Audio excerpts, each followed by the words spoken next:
My topic was how ADHD affects college students. I'll be providing information on accommodations that these students get and research on how ADHD affects these students.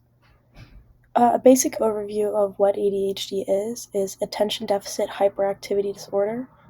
It's a mental disorder which affects how someone is paying attention in class, if they get distracted super easily, if they can't sit still.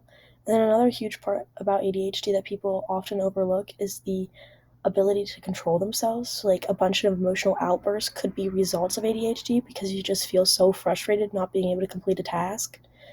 Um, 25% of students in college have ADHD.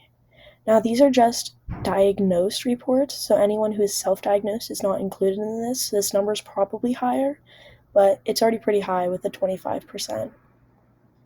Um, One thing that college does is provide accommodations. This could be like extra test time, the ability to record lectures in case that you were uh, not focused, not paying attention, going back and listening, because obviously focus is a big thing that ADHD affects. And then one thing that I think is really cool that colleges do are provide study rooms for these students.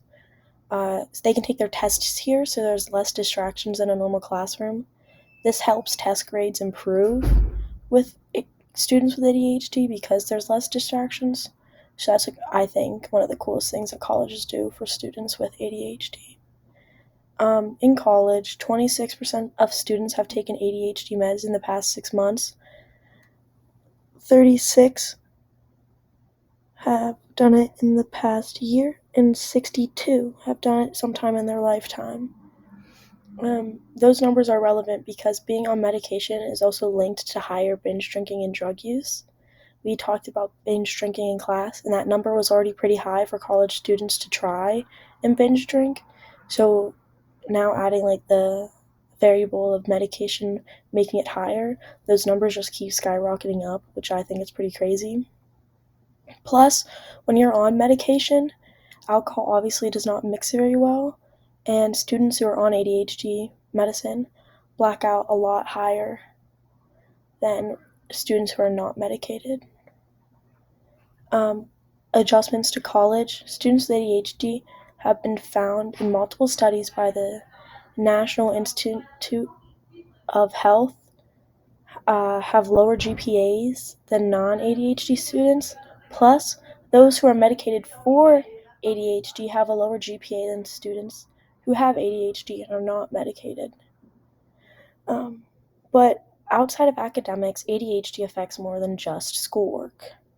ADHD can take a toll on relationships, and because these are the times where you meet the people that are most likely be in your life for a longer time, it might be more frustrating for people with ADHD to build those connections because they're more aggressive sexually and physically, which results in pushing some people away or people leaving them. Because of all these issues, emotional issues arise in students with ADHD. They will have a lower self-esteem and lower social functioning, which is affecting them mentally, which affects their grades. Thank you for listening, and I hope you learned something.